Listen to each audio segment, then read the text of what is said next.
Good morning, everybody. You're listening to the Total Bases podcast, and I am your host, Austin Spiro. I have no Felipe with me this week. Felipe is going to take a couple weeks break, but you know what? The Young Bucks, as he would say, are taking over, as it is me and my co-host, Sean Flannery. Sean, how you doing?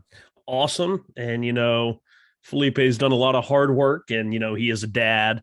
And so we're gonna give him a little spell here. He's got to hit the pine, maybe do some work in the cage, before he can get back on the back in the batter's box. Yeah, or as we were saying, he can sit on his rocking chair until all the kids get off the phone. That Nick Madrigal can't hit for any sort of power. Granted, it's why I had to call him out this week in the Baseball Life Facebook group, which if you haven't joined, be sure to join it. Lots of fun discussions.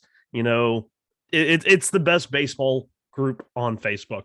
But after Nico Horner hit that opening day home run, it was a barrel. Nico Horner only had 2 barrels all last year, and he has one in the first game. And I said, Felipe, Nico Horner is slappy with a capital S. And I mean, it was off Corbin Burns, who only gave up I think 7 home runs all last season when he won the Cy Young. So I thought that was an exciting little start and, a random stat. And that's kind of what we're going to be talking about today, I think. Some of the weird things that have happened in this early season that we weren't really expecting. Yeah.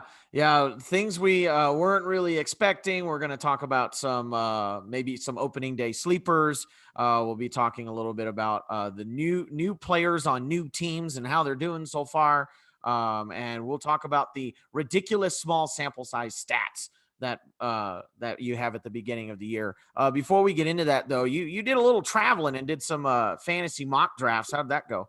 Yeah, so I am officially a part of the Earth Fantasy Leagues, which is a collection of individual leagues from all across the U.S. Guys like Eno Saris, Justin Mason, all participate. Eric Cross, all participate in Earth. And it's done regionally. So ours is the Southeast region, which we have dubbed the Waffle House Area Roto Fantasy. So our league acronym is WARF. And we all met up in Atlanta at a good time drafting. There was about 10, 11 out of the 15 in the league. So excited to see how that goes. Yeah, that's pretty cool there. I haven't seen you in a couple of weeks. What did you get a chance to watch or listen to the draft recaps and what I caught a little bit of last week's or not last week's 2 weeks ago, but not last week. I was so busy traveling up with family, so I missed that one. Yeah, it's all right. There'll be plenty of recaps and stuff. So you'll probably get very familiar with all of our teams. Just so you know, and I'm gonna keep hammering him about this. Larry tried to trade me Yordan Alvarez and Bo Bichette for Nick Castellanos. Oh, I would have done it, except most people were gonna veto the trade. Oh boy, we've been love vetoes. We've been hammering him about it for. So, which league is that? The ESPN one that you guys? Yeah, okay. The new one, the new ESPN league. So anyway, Larry's in the comments, and all I see pull up is, "Come on, man!" All right, so let's get with the show. So no opening day series have finished yet. But I figured let's start off with opening day starters. So players that were on the opening day lineup that we didn't expect, but could be sleepers either in real life baseball or in fantasy. I'm sure, Sean, you have a few pulled up. I have a few pulled up as well. Maybe we can go one for one, or we'll how we're doing it with time. Why don't you start? One person that you saw on the opening day lineups that you were surprised at that could be a sleeper, either fantasy or real life. Well, opening day, this guy, he batted in the bottom half of the order. He's a guy that we've talked about before. I'm super excited to have him on several teams, and that's Stephen Kwan. But what surprised me was a lot of fantasy analysts were all hyping up Stephen Kwan. Like, this guy can hit. He has the contact ability, and I was saying this yesterday, contact ability of Jeff McNeil with the eye of Brandon Nimmo.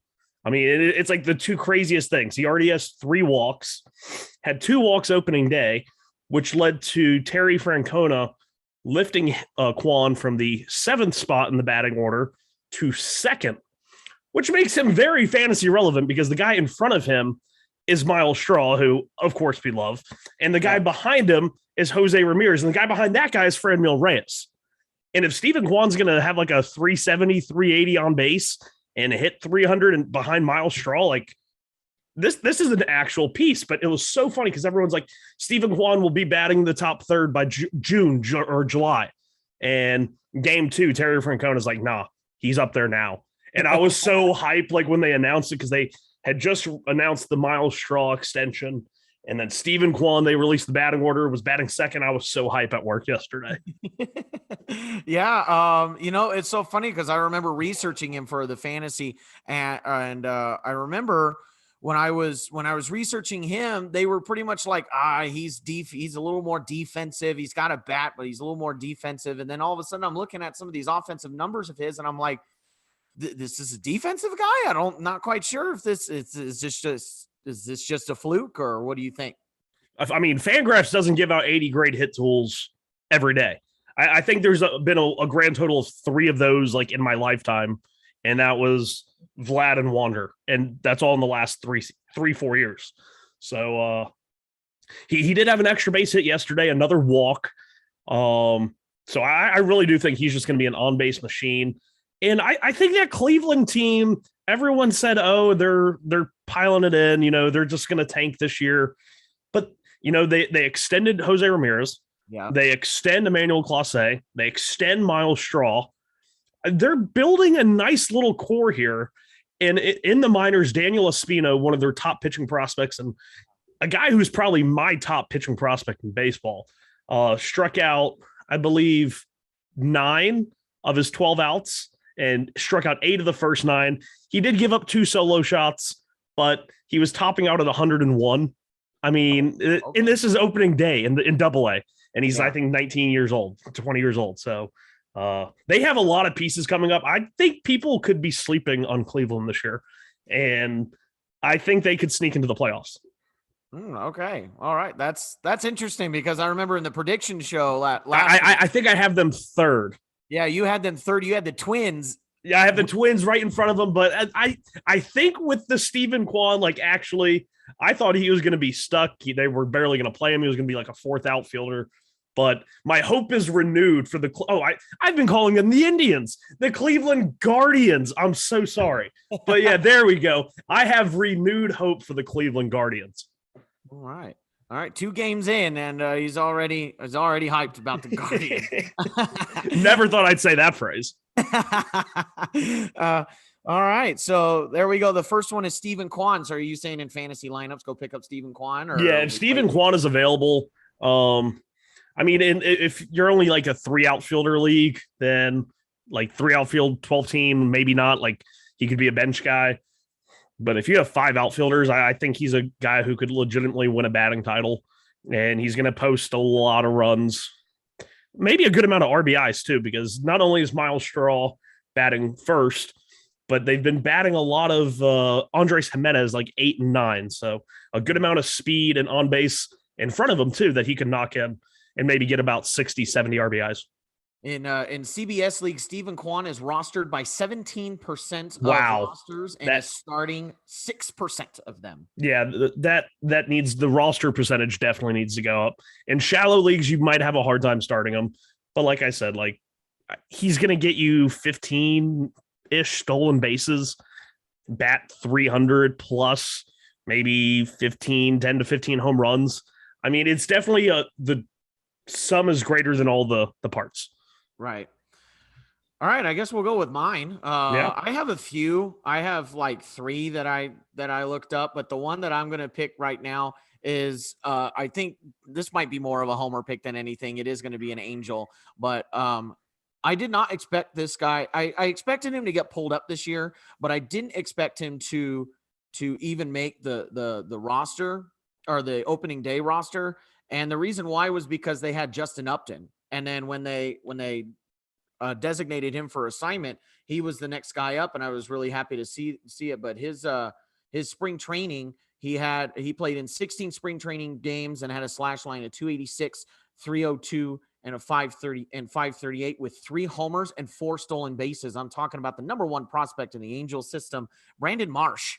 I think Brandon Marsh is going to be really, really interesting. And it was so funny. Somebody said it in the Baseball Life group, and somebody was like, Brandon Marsh is the Angels' Justin Turner with all of his facial hair. He's got the gnome thing going, Yeah, he's got the Yeti beard going. Yeah. It's big. That man's got a lot of hair. I don't think he's going to supply. I think he'll supply some good power, especially down at the bottom of the lineup.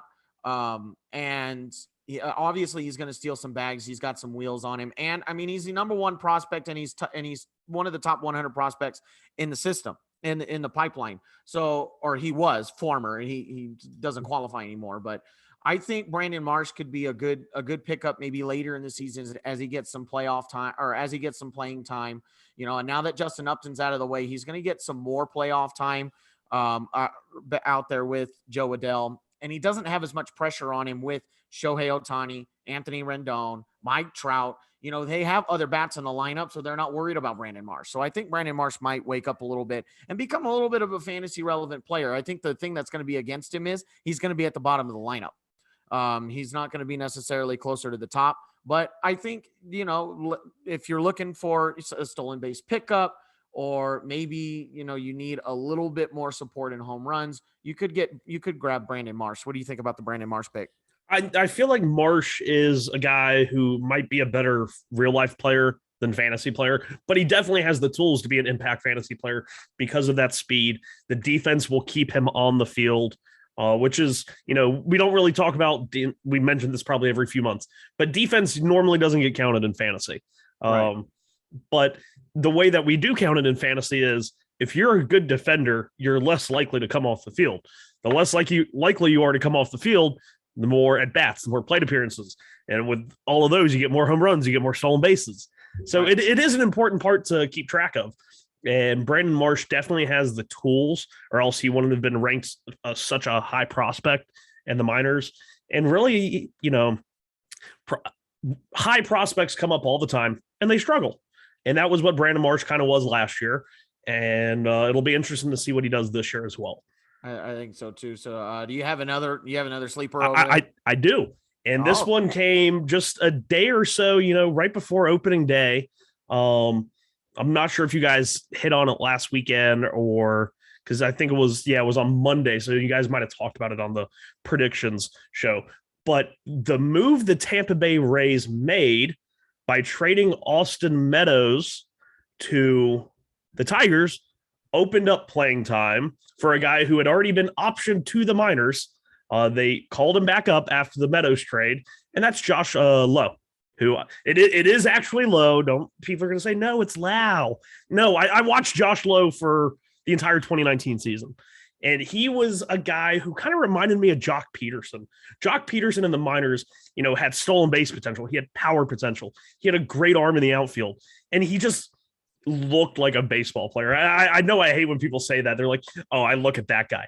That's a baseball player. But that was exactly how I felt about Josh Lowe. And I'm going to credit a couple of these people that I saw their tweets yesterday. And, of course, right as I try and pull it up to go away. But Danny Russell, I think he's a beat reporter. I know he's just does a Rays show, but he said Josh Lowe is a major leaguer. 5 of his 6 plate appearances have gone to a full count, and he has a triple and a single, all hustle. And then somebody broke it down even further that he, in those 6 plate appearances, has seen 42 pitches. Damn. And he was a guy who, when I saw him in Double-A, 5 of the 6 have gone to 3-2, averaging 7 pitches per plate appearance, single, triple, and 2 walks, 42 total pitches found. And that's from Darby Robinson. I want to give these guys credit because, it's kind of good analysis. But Josh Lowe is a guy who maybe struck out a little bit too much, but he was increasing his walk rate. And when you see guys trying to increase their walk rate, usually see a slight increase in strikeouts because you're getting into deeper counts, and the deeper the counts you get into, the more likely you are to both walk and strike out. But when they traded Meadows, I mean, that reopened the door for Lowe to make the opening day roster. And now that Tampa team is really just great defense. They had at the end of the game yesterday, someone said this might be the best team defense in roster or organizational history. They had Taylor Walls, who's a shortstop utility infielder at third, Franco at second, Franco at the short, Lowe at second, Troy at first, Zunino was behind the plate, and then left to right was I believe Lowe, Kiermaier, and Margot. And I'm like, holy hell, that entire outfield is like Gold Glove caliber. Yep. The infield is great. Zunino's a Gold Glover. And I mean, that's what these teams do. Like, good teams find what other people aren't valuing as much, and that's the Rays right now. The A's were doing it for several years, the defense with guys like Matt Chapman, Matt Olson, and Ramon Laureano. So maybe that is the market inefficiency of the league right now, is kind of good defense. Yeah. And then the Rays have found it. I mean, I think that's true. I mean, you're seeing the uptick in they want more home runs, more power, and usually with more power comes bad defense, because normally it's the big lumbering guys that don't move as well. No. So, I think that's an accurate assessment. Felipe is in the comments. So whoa. He's sitting on his rocking chair out on the porch and commenting on the show, apparently. And you mentioned two of the players that he has on his fantasy team, both Stephen Kwan and Josh Lowe. He says, my team is so deep, I had to choose between Kwan or Josh Lowe. How deep is it? I chose Lowe. I understood the risks of making this decision. That was right when you were talking about Stephen Kwan, and now you're talking about Josh Lowe. So, there you go. I want to say James came to me and he was like, yeah, Felipe dropped Stephen Kwan. I have no clue why he would do that. Because, I've been filling James's ears with how great Stephen Kwan is. He likes to listen to me. That makes me feel good. And he was like, why would he drop Stephen Kwan? I was like, I don't know. Felipe's doing his thing. And he's like, I picked him up. And I was like, that was smart. That was smart. Good pickup. That was smart. Nice job, James. I have two, but I think one is because it's Seth Beer and he homered on National Beer Day. And that was fun. That was a fun one. That was really fun. But the one that I really want to talk about, I think was really interesting. And I didn't know about this guy until I started doing a little bit of research. I'm still trying to up my research on some of these prospects. Because, I'm starting to get a little more serious into fantasy, and I'm sure one of these days somebody will sucker me into a dynasty league and I'll have to figure out, the minors and how to, grade prospects and stuff. So I've started looking this guy up. Somebody asked me about him a few weeks ago, and his name just keeps popping up, but I didn't think he was going to make the opening day lineup until I realized that it seems like the Alec Boehm experiment in Philly is pretty much over. They're over Alec Boehm and the fact that he's not hitting as much.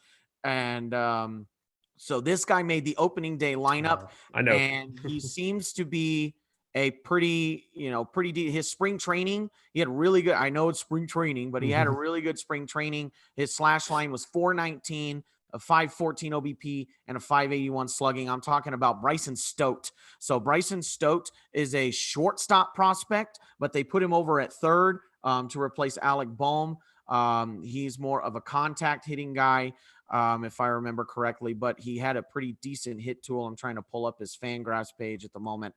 But I think this guy, his name keeps popping up, and I feel like sooner or later he's going to be pretty relevant when it comes to fantasy. So his hit tool right now is a 45, but it's expected to go up to a 55. He doesn't have as much power, but he's described as lefty hitting shortstops with any kind of pop are rare. So he's got a raw power of 50. Stott cemented himself as a viable defender there in pro ball. So there again, we're talking about the defense part of it.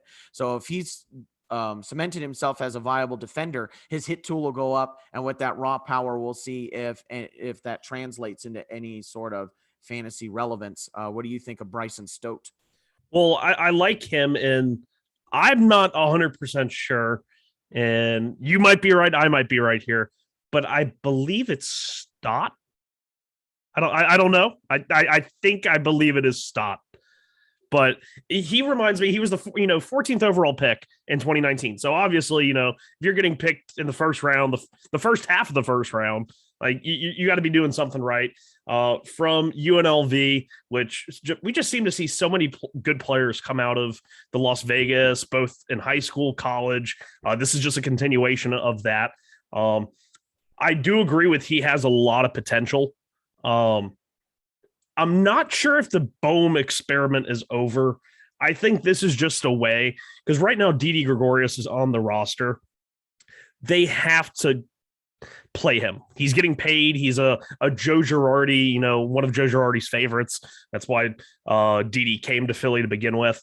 I think they would like to see both Bryson and Bohm in the lineup at the same time, but unless Didi just falls on his face, which I don't think he has yet. But Bryson is definitely a professional hitter. Reminds me a lot of another prospect name. Hasn't made the majors yet, but he was a first round pick for the Braves. Braden Shoemake. They're both the kind of the lefty shortstop, kind of taller, 6'3". I believe Felipe said Corey Richmond. I thought he was going to compare Bryson Stott to Corey Seager, which is also a good comp as well. So I feel like pretty good about Stott. Right now he's playing out of position. He is a shortstop. He's platooning third base with Bohm, like you said. But I think the best Phillies team and lineup is with him at short and Bohm at third base and Didi filling in as needed at second or third. Right. All right. Okay. So that's a couple of people to pay attention to maybe as the season goes on, or, if it's in the case of Stephen Kwan, apparently go pick him up now. And Felipe, you screwed up. Well, he told James, he said, "Good job, James. Nice of you to grab my sloppy seconds," which, our lovely host just, berating listeners and league mates alike. I mean, why not? He does it on the podcast. Might as well do it in the comments. So he got time to talk, but he ain't got time to record. Come on, Felipe. All right. So we're moving from opening day sleepers to people that aren't necessarily sleepers, but they have become part of a new team. So we're going to talk about there's this off season. It was very, very busy. There's a lot of changing around, a lot of trades, a lot of free agent signings, a lot of people going to different places. So, we can maybe give an update or highlight a couple players that changed teams that we kind of want to talk about and see how they're doing on their new team. So I figured we could split this between pitchers and hitters since, there's so many of them that have changed. Let's start with the hitters. So the ones that I have listed, and you could pick whoever you want, Sean. We've got Tommy Pham going to the Reds. We got Trevor Story, Carlos Correa. We have Larry's dude Castellanos. I put this guy in there because he is playing pro ball, but he didn't play pro ball in America. I'm talking about Seiya Suzuki. Wow. We've got Chris Bryant, Freddie Freeman, Kyle Schwarber, Jock Peterson, Nelson Cruz, Javier Baez, Corey Seager, Marcus Semien, Eduardo Escobar, Starling Marte, Mark Canha, and Andrew McCutchen in Milwaukee. Any of those intrigue you on how you want to talk about them? I mean, we've already seen the two main Phillies acquisitions, Schwarber and Castellanos. Both are already on the home run board. I don't think either of them have committed an error, but I think the team as a whole, which is definitely going to be interesting to watch. I need to look up what the team record for errors is in a season, because the Phillies might just break it. They had like 2 or 3 on opening day. I said that in the prediction show last week. I was like, that offensive lineup is going to be great, but that outfield defense is going to be ass. It really, I mean, outfielders don't usually get dinged for a lot of errors because, I mean, you get to the ball or you don't. And I think those guys' issues is they just don't get to balls. So they'll get dinged more, less so in errors, but more so in the advanced metrics. But guys like Rhys Hoskins should be a DH. He's gone from playing first base, and then they had Santana, so he had to play left field. And of course, that went as expected. It was a disaster. And now he's back at first base. He's almost gotten killed like twice. And I think I've watched a grand total of 7 outs of a Phillies game. And I think he got almost killed twice on throws. Just bleeding back into the runner, poor footwork. He's committed a few errors as well at first base. But like you said, they're going to score a lot of runs. They've already done that. Granted, they are playing the A's right now, who are probably the worst team in the American League. So you got to bully up. You got to bully the bad teams. That's what good teams do. That's what the Mets are doing to the Nationals. But I think it's a good ballpark for Castellanos and Schwarber. So expect more of the same in terms of fantasy. Expect probably more. But if you're a Phillies fan in real life, don't get your hopes too high. I mean, one, this is Oakland, but in two, the Kyle Gibson had a great. He's another guy who, well, I guess he just traded last year, but he had a good start. Nola got left in too long. Wheeler is about to make his debut on Tuesday, I believe. So we'll see how the back end of that rotation and bullpen does before we really give a verdict on the Phillies. Yeah. I think the other one that people are, for whatever reason, they're weirdly excited about. I'm not stoked about this because they still have a lot to do, a lot to work with, is the Texas Rangers. So the Texas Rangers made big moves, big offensive moves. They acquired both Corey Seager and Marcus Semien. So when you're looking at Corey Seager, he's not on the home run board yet, but in 2 games, he has a 500 average, 556 OBP, and a 625 slugging for a weighted runs created plus of 260.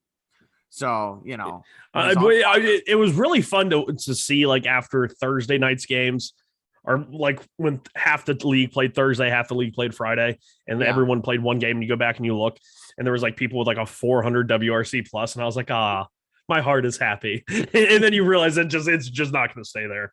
But yeah, like you said, Corey Seager off to a pretty good start. The other half of that, the $500 million free agent spree, not so much, and he's a guy that I tended to avoid in fantasy. Yep. I didn't target him in fantasy either. I didn't really target Corey Seager in fantasy either, because everybody's saying, they're playing in the Rangers ballpark. The Rangers ballpark is a hitter's park. No, it's not. It's not as much as it is now. Remember, they're in a new stadium, and that new stadium plays different. It's more of a pitcher's ballpark now than it was before. So I'm not entirely sure it's leaning towards a pitcher's ballpark, but it's not the hitter's ballpark that it was at the Ranger Stadium in Arlington. Marcus Semien, on the other hand, is in 2 games. He's batting a cool 125 with a 222 OBP and a 250 slugging for a weighted runs created plus of 45. So basically Austin Hedges for his career. I love Austin Hedges, but damn. So, half of that, it seems like the Phillies' new acquisitions are doing well, whereas only half of the Rangers is not doing so well. And I never understood the hype for the Rangers. I didn't think the Rangers were going to make any noise in the AL West. They still have a lot of work to do. That pitching staff is it's really something else. I mean, they grabbed John Gray, but John Gray is about it when it comes to that. I mean, Felipe was talking about it last week. Their SB2 is Martin Perez. So, that pitching staff is a mess. They ain't going to make any noise in the AL West. They're trying, but they're not making any noise.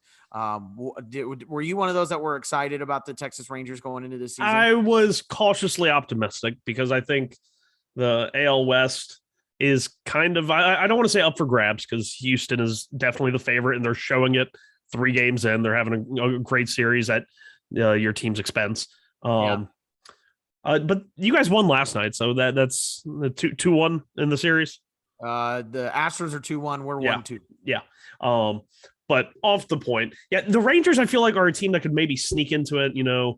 It wasn't just Semien and Seager that they got, but they went out and got Mitch Garver. They have Nathaniel Lowe, Nate Lowe, Josh Lowe's brother. I like Nate Lowe. I like Nate Lowe too. Yeah. And I think he's a guy that last year there was so much pressure on him to be like the main run producer. Mm-hmm. And now you bring in Corey Seager, Marcus Semien. I think Brad Miller is a very underrated signing as a platoon bat. And the starting staff does need work, but it has the interesting names aside from Martin Perez, which I agree. But I like Taylor Hearn. I like Spencer Howard. They don't have enough right now. And when the bullpen gets healthy, which they said John Gray is hurt. Did he leave his start? Did he even make a start? John Gray made a start. He pitched 4 innings. He is hurt. He's Oh, expected. blister. That's what He's I'm saying. expected to be out until the 19th. Okay, gotcha. So that's why Martin Perez is now listed as SP2. But they have some nice bullpen pieces. I think their bullpen is a little slept on, and they have more coming back from Tommy John, like Jose Leclerc and Jonathan Hernandez, who were two like pretty fantasy relevant relief pitchers before they went down with Tommy John. And I believe it was, they were both in 2021. So they're a team, and they have some interesting pieces to trade if they want to go out at the deadline and get, a Luis Castillo, which I haven't thought about that now, but I really would like that. They have a top 100 catcher in Sam Huff, who is basically a carbon copy of Mitch Garver, huge power, a good amount of strikeouts. But they could definitely move some of these guys and get a legitimate ace to go with Dane Dunning and John Gray. Yeah. Yeah. So it's so funny that you were talking about Brad Miller and how underrated of a signing he is, because for those of you listeners that don't know, I am a 5th grade elementary school teacher. I teach 5th grade, and I decided, I was like, you know what? We're going to do a class fantasy league, because why not? So why not put more fantasy baseball on my plate? So I did, I grouped the kids into 6 groups of 4. So it's a 16 category league. And I was so mean. I made them do all kinds of projections and, how they were, how the kids are, or how the players are projected to do it with their scoring system and this and that, the next thing. And we had a draft. Oh goodness. Last week. Goodness. That sounds so chaotic. It was very, I think all the kids reacted the same way we do in drafts. It'd be like, okay, you're on the clock. And they're like, I don't know who to pick. It was awesome. It's like like in co-manager leagues. I haven't been in one personally, but I've heard some stories about where usually the 2 co-managers are on the same page, and then they get to like the 3rd round. They've agreed wholeheartedly on their first 2 picks, and in the 3rd round they look at each other and they're like, "I want this guy." The guy's like, "No, we're getting this guy." And then they just sit there and go back and forth, and everyone's like, "Okay, you're on the clock, hurry up." And they're just busy yelling at each other. That's how I imagine that going for you. Yeah, it was quite an experience. And the other thing that I noticed that they reacted the same way that we would do is like they'd be like, "We'll take Freddie Freeman," and everybody else is like, "No, I was gonna pick him." Me too, kids. Me too. They were all getting mad at each other. I had one team who wanted to draft Brian Reynolds in the 1st round because he sounded like Ryan Reynolds. And so that's foolproof logic. I cannot argue with it. And so, and it sounds like Ryan. This kid's, and he kept saying, "I want Brian Reynolds." And so what happened? These kids are so mean. They drafted Brian Reynolds before the kid who wanted him got to pick it. Chaos ensued in my classroom. They're like, "We'll draft Brian Reynolds," and the kid's like, "Oh, I wanted him. When can we trade?" Wow, I didn't know Larry was one of your students. And so anyway, one of the players that the kids drafted was Brad Miller. And I was like, "What? Why are you drafting Brad Miller?" Like, and I looked at him, I'm like, "Why?" They were like, "Well, I need this position. I need an outfielder or first base." And there he is. He's right there. And I'm like, whatever. Sure. Brad Miller drafted in a 6-team league. You guys either have some geniuses in that class or some not so geniuses that should never play fantasy. Yeah, right. We'll just have to see. Yeah. And he went in like the 3rd round. Oh, the mind of a child. It was awesome. There were some of these. They were like, "Let's pick this guy because he has a funny name." I'm like, whatever, sure. I mean, that you can't argue with that logic, Yeah. If you're not going to enjoy the players on your team, whether it's because they sound like somebody else or their name's funny, then what are we even doing here? I mean, Corey Richmond, when we're doing the total bases league, he went 20 rounds of picking anybody that wasn't white. That was his strategy. He was like, I'm just gonna pick all non-white players. Like he was, and we were online, and he was like, I have a question. Does Asian count as white? And then he would draft you, Darvish. We were like, oh, that's funny. Anyway, we went a little off the rails there, but that was fun. A fifth grade. I wish I had a teacher like that. That would have been super fun to have. But we'll try and get back onto the rails here. Yeah, so let's get back onto the rails. So. Let's do pitchers that have changed teams. So some of these pitchers probably haven't played yet, but I'll just list players. I have one in mind. I want to see who you want to highlight. So I have both relief pitchers and starters. I have a feeling we'll both lean towards starters. We've got Kenley Jansen, Ryan Tepera, Colin McHugh, Carlos Rodon, Mark Melancon, Marcus Stroman, Robbie Ray, Corey Kluber, John Gray, Kevin Gausman, Noah Syndergaard, and Eduardo Rodriguez along with Max Scherzer as well. So anybody you want to highlight from that list, or anybody that I didn't mention that you want to highlight? I mean, we can talk about the two main, the aces that were on the board that really switch hands last year. Carlos Rodon and Max Scherzer both had very good starts. Rodon had a little bit better, didn't give up any earned runs, posted just an insane pitching line yesterday on his, if I can find him, there we go. He threw 89 pitches, 48 swings, whiffs on 24 of them. So that's a 50% whiff rate. And that was 10 whiffs on the fastball, 13 out of 23 sliders that got swings were whiffs. And then he got one whiff on 2 swings of his curveball, which he barely threw. Granted, he is playing the Marlins. The velocity, which was the main thing we were all worried about Carlos Rodon, was last year when he started off, he was great, high velo. Then the velo started dropping, and then he was hurt. And then he came back for the playoff game and was sitting 97, 98, 99 like he was early on. I faded him. I did not. Too much of an injury risk. That was the main reason. It wasn't a skill thing. It was just I did not trust his health. Didn't receive the qualifying offer, which to me was an even more damning outlook of his health by the team that had him the longest, invested the most in him. They didn't even give him one. But his fastball velocity averaged 97.4, which was 2 miles per hour faster than last year, and topped out at 99. Interesting. And then Max Scherzer, of course, for the Mets, went up against the Nationals, went 6 innings, 3 runs allowed. He gave up a home run to, I believe, Bell and somebody else. But that's kind of the person Max has become. He stays in the zone so much. He just attacks hitters. That he's a low whip guy. He only gave up 3 hits all game with 1 walk. But when he does get hit, he tends to get hit, hard because he's going to attack you inside the zone, which an interesting thing from his game was it was the first time in 12 years that Max Scherzer did not get 1 swing and miss on a fastball. Wow. I thought that was interesting. Granted, it was his first start coming off the little hamstring issue that he was dealing with right at the end of spring last week and into this week, but he felt like he could still go out there and shove. And I mean, he went out there and threw a quality start. Like, can't ask for more than that. Of course, he had several delays with the benches clearing. There was a little bit of a delay at the beginning of the game for a light outage.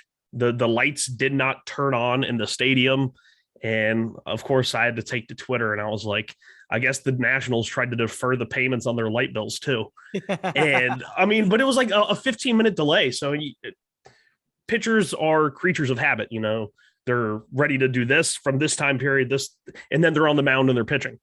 But, he got through some adverse, conditions to really have a quality first start and to have it against his former team, the Nationals. He said he was glad to just go ahead and get it out of the way. Yeah. I thought, pitchers are creatures of habit. I mean, ask Garrett Cole. He got mad at Billy Crystal.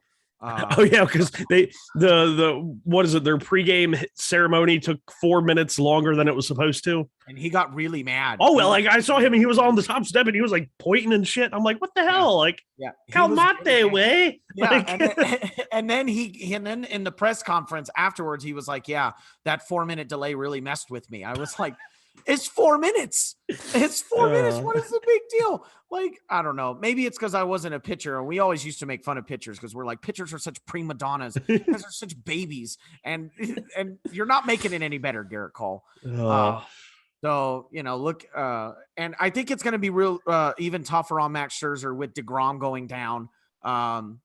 He's not getting any younger. You can't keep relying on Max Scherzer to be the guy. You need to start having somebody else with Max Scherzer, take the pressure off of him, or Max Scherzer is going to go down too. Yeah. And that's why I think it was very interesting to see how they did opening day, because they could have moved up Scherzer or Bassett and thrown them on opening day, but they didn't, and they went with the second year player Tyler McGill, and he went out there and absolutely shoved. I mean, and this is a guy who wasn't even supposed to be on the opening day roster. He could have fit on our opening day sleepers because he wasn't supposed to be on the opening day lineup. The injuries right at the end of spring training opened things up for him, and he went out there in that first inning. And I can't even imagine, because this is a guy who gets crazy extension on his pitches. So even when he's like throwing 94 to 95, it looks like 99, 100. Mm-hmm. And in that first inning, he went out there and it was just like every pitch that first inning was 99, 98, 99. And I'm like, holy hell. Like, I know it's adrenaline from starting opening day, but he also had, a couple of high leverage situations where Juan Soto came up with runners on base and 2 outs, and he didn't give in and ended up striking him out 98 miles an hour up in the zone, got Soto to swing and miss. That doesn't happen much. Soto does not swing and miss much. Yeah. Like you said, they can't rely on Max Scherzer. That's why I think it's so important that Tyler McGill and Chris Bassett last night had another great start. How these other guys that aren't Jacob deGrom and Max Scherzer, how they help them out by just, taking some of the load off. I mean, that's what they need them to do, and that's what they've done 3 games in. Yeah. Yep. It'll be really interesting to watch the Mets as it goes on. And yeah, with DeGrom going down, it's a completely different looking rotation, but they still got some pieces, so it'll be really interesting to see how they go for the year. The guy that I'm going to talk about is, again, I don't think I've ever talked about the Angels as much on a podcast in my entire short podcasting tenure. But I'm going to go with another Angel. The Angels have struggled against the Astros. They lost 3-1 in opening day, gave up 8 hits. It says here Ohtani was outstanding. I thought he was just okay. Framber Valdez looked really good. And then on Friday they lost 13-6. So, again, pitching really let them down. That one, I think the bullpen especially really let them down. I believe the Angels have one of the highest bullpen ERAs at the moment. And then, but then game 3, all of a sudden you had the Astros going quiet with only 2 hits off the strength of Noah Syndergaard. But this was a weird, and all season long, from the moment he signed, I was upset that Noah Syndergaard signed with the Angels. I'm like, we cannot keep pitchers on the field, but you're going to grab a guy who's just coming off of surgery. What is the deal? Why are we signing Noah Syndergaard? He went out there, spring training, looked pretty good, was lights out against the Dodgers, did really well the last spring training game against the Dodgers. And then he proceeded to talk out of his ass and say they weren't afraid of the Dodgers lineup. That wasn't true. That was a satire account post. Was it? Yeah, the vegan thing. Yeah, that was not said at all. That was not said at all. Good. That makes me feel better. I was like, what are you? So many people. It's like, I don't know. They saw it on the internet, so it must be true. Right. I did it. So yeah. Anyway, so now in his Angels debut, he gets squared up against Justin Verlander. I watched this game. It was so fun to watch. It was a fun game to watch, but you know what I thought was really interesting? Noah Syndergaard. We all know him as Noah Syndergaard, the guy that throws really hard fastballs, strikes everybody out. 5 1/3 innings pitched, 1 strikeout. Yep. 1 strikeout, 2 walks. I was flabbergasted. I was like, what is going on? Why is he not? How did he not strike more people out? I mean, you're looking at his baseball savant page. He only had a 31.6 whiff percentage, or he had 31.6 whiff percentage on 50% swing percentage. It was just, it's for me anyway. It was such a weird start coming out of Noah Syndergaard. He had a ground ball, a very high ground ball percentage. I believe it was like 60 something percent ground balls. He had a really high ground ball percentage, and I don't know. It was just weird to watch. I mean, this year it looks like he's featuring a changeup, sinker, slider, four-seam fastball, and a curveball. Yep. And it looks like what he got whiffs on his changeup and he got whiffs on his slider, but you got his sinker and his four-seam fastball, only a whiff percentage of 16.7% on both of those. So it was just really interesting to, and I think I've realized that interesting is my new favorite word when I podcast. But it was just, I feel like it was such an out of the ordinary start for Noah Syndergaard, but yet he's had the best start out of anybody on that Angel staff. Yeah. So this is going to be, I'm going to try and keep it to like a few minutes. But Noah Syndergaard is a guy that for years, and especially after, he missed almost all of 2017 with the lat injury, and so many Mets fans, he's a thrower. He's not a pitcher. He just throws hard. And I kept telling him, you're all idiots. This guy has consistently posted one of the slowest walk rates in all of baseball. He doesn't walk guys. He's an East-West. He's never been much of the high four-seamer. Every time they tried to get him to throw the high four-seamer and get more swings and misses, it didn't work. He was always a sinker, slider, change guy, which is ironic because when he came up in the minors, he didn't throw a slider. He had a great curveball, which he threw a few yesterday, I believe. But that slider was something he picked up towards the end of 2015 in what led him into 2016 to have, his breakout 6-WAR year. And he was throwing it at like 94 miles an hour. Now his slider averaged about 84 miles an hour. It was down 5 miles an hour from his last yearly average, but that was across the board on all of his stuff. And we saw this in spring training too. His velo was sitting around 94, 95, which is where it was last night. Noah Syndergaard can be successful throwing 95 sinkers because he has a plus changeup. He has a plus slider. It used to be plus, and it still maybe could be. But he's a pitcher. He gets weak contact, like you said. He gets a lot of ground balls. Even before he was with the Angels, he had posted a 49.1 ground ball percentage, which I'm pretty sure was like top 10 among starters. You might find a good several relievers that are higher than that, but he's always been a weak contact guy. He needs a good defense behind him because how many times was he with the Mets? In 2019, that last year before he disappeared for 2 years, he had a almost 4.3 ERA. His expected ERA that year, 3.3. His FIP, 3.6. And even his xFIP was 3.8. So they were all anywhere from half a run to an entire run lower than his actual ERA. He's a good pitcher, and he is now a pitcher everyone can say, he throws hard. And if he can't throw hard, he's not going to be good.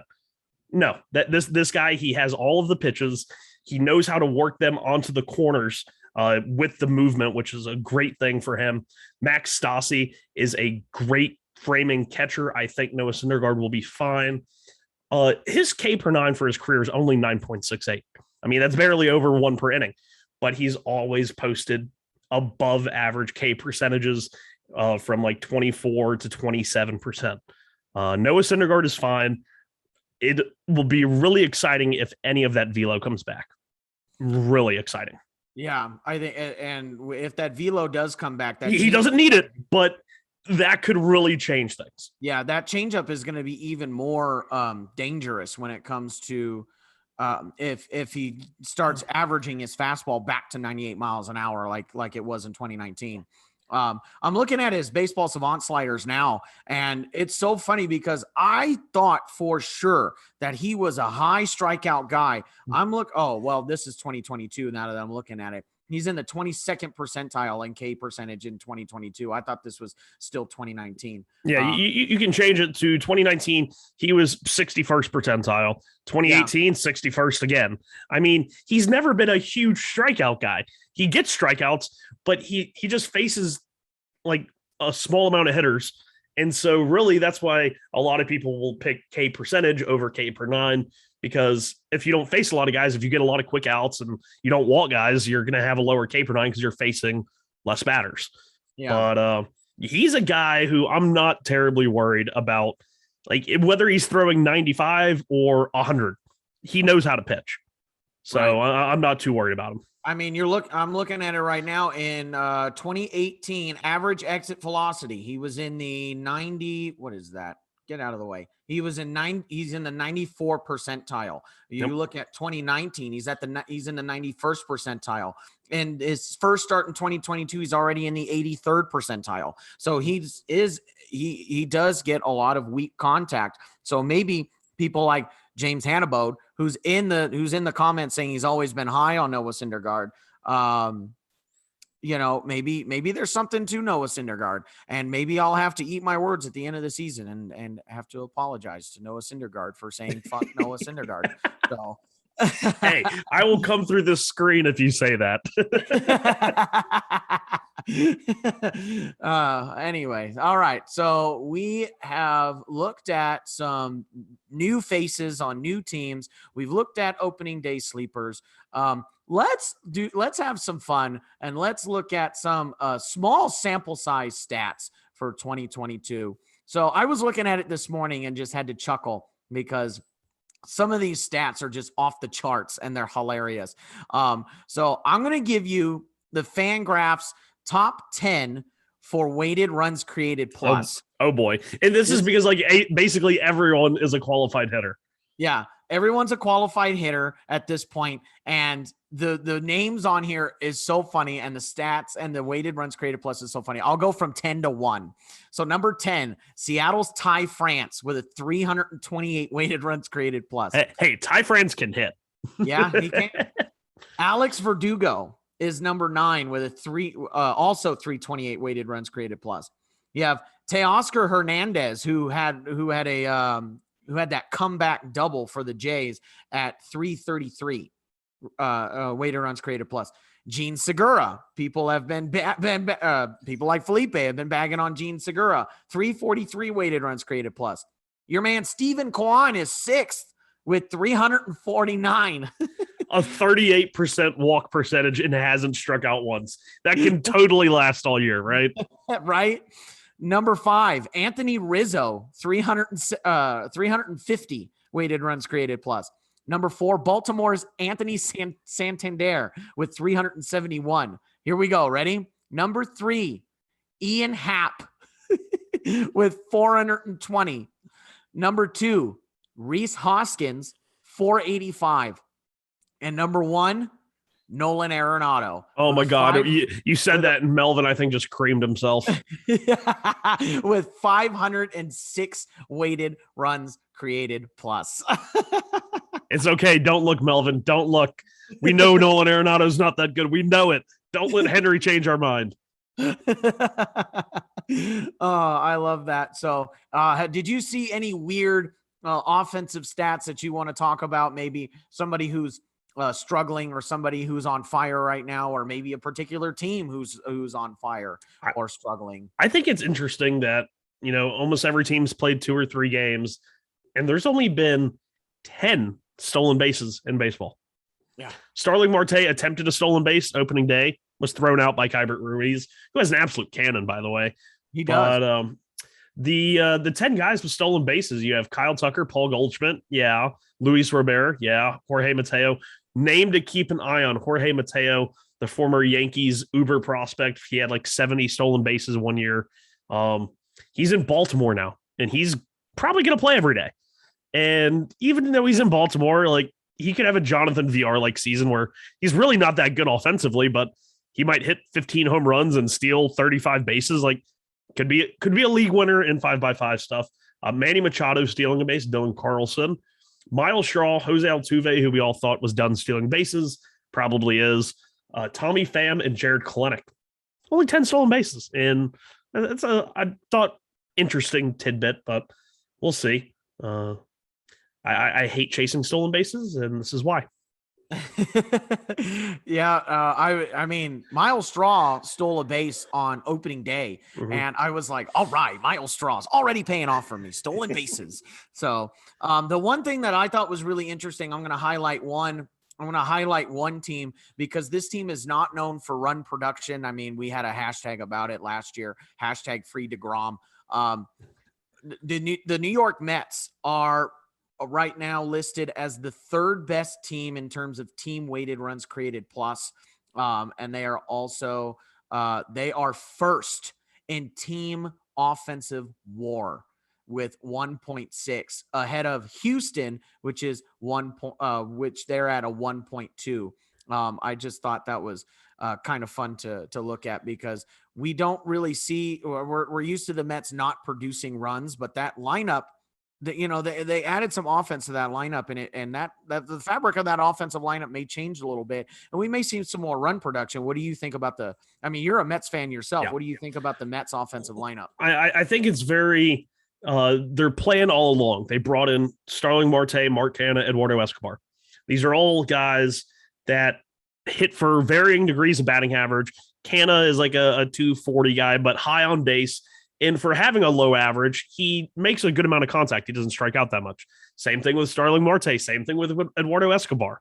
These guys, they don't strike out. They have bat-to-ball skills, which in the past few years, the Mets have had okay offensive teams. I mean, in the shortened COVID year, they had one of the best offenses in baseball. But they did not hit with runners in scoring position. There was a lot of swing and miss in those situations. And so far this year, with men in scoring position, the Mets have men in scoring. They have 10 hits in 3 games with men in scoring position. I want to say last year that was more than in like an entire month. It might have been June. They only had like 10 or 11 hits with runners in scoring position. It was absolutely wild. But this was the approach that they brought in guys that make contact in these positions, that when there are men on and the pitcher needs a strikeout, these guys are going to battle. And we've seen it from every guy so far. Mark Canha has a couple of base hits with runners on. Starling Marte has like 3.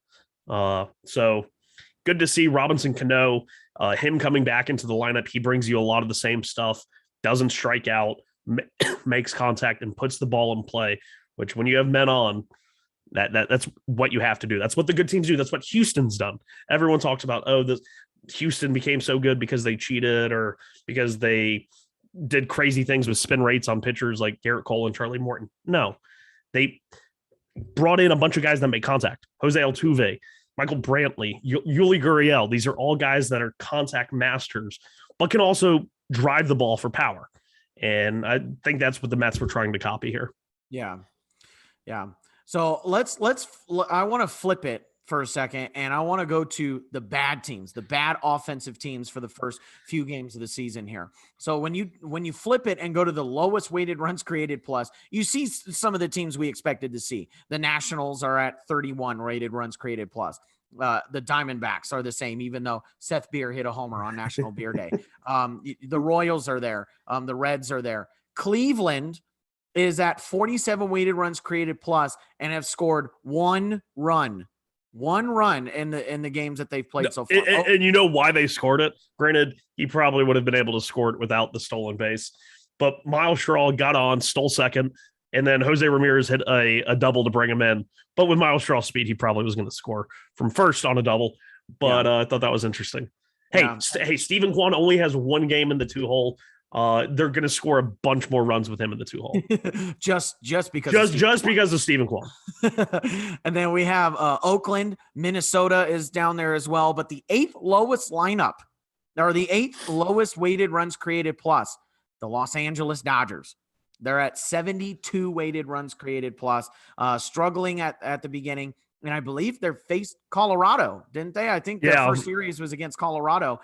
So you've heard it right here on the Total Bases podcast. Colorado's beating LA in the AL West or the NL West this year.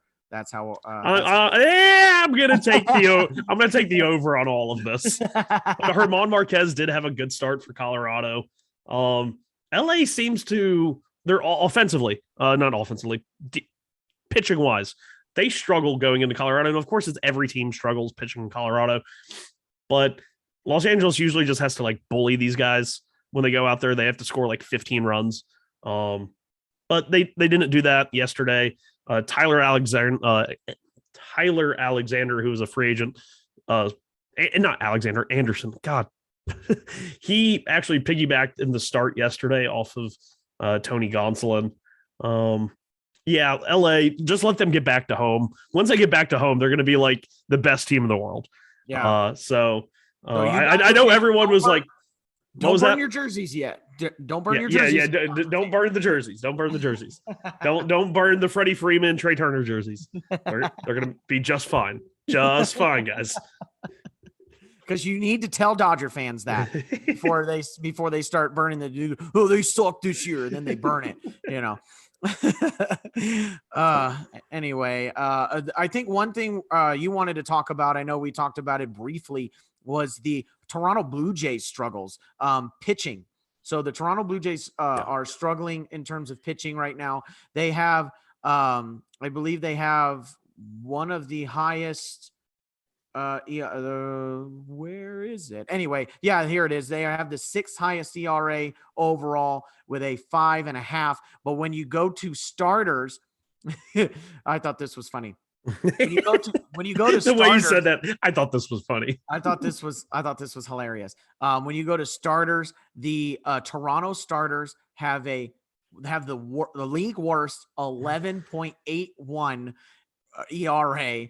But hey, they got a 5.1 fit. They'll get better. They're gonna do better. They'll get better.